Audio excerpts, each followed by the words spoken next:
So what exactly did Lai say that upset Beijing so much? Because in some ways he was so nice. Oh yeah, let's open the doors. Let's work together, etc.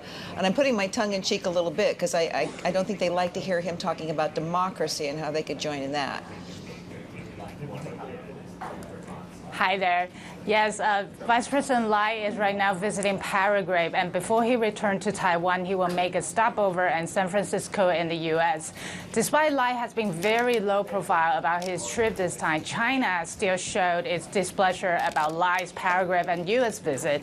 So China had criticized U.S. for violating the One China principle by allowing Lai to make transit through the U.S., even though U.S. has repeatedly saying that there has been routine practice for Taiwanese president and vice president to transit through the U.S. So there is no point for China to make this as an excuse for any strong reaction. And just late Tuesday, China's Taiwan Affairs Office issued a statement criticizing Lai's comments when he talked to Bloomberg exclusively in the interview that we will work to maintain a peaceful status quo. So China's TAO criticizing the statements that Lai's comments are totally lie, and people like him will only bring the risk of war. So it's yet to be seen whether China will have any strong reactions or even military exercise following Lai's U.S. and Paraguay trip.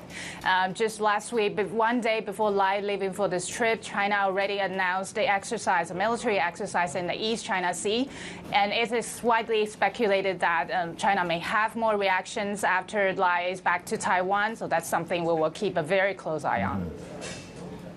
Yes, so Lai is currently in Paraguay, and that's just one of 13 countries that Taiwan can count as a diplomatic partner. What's the latest on that visit?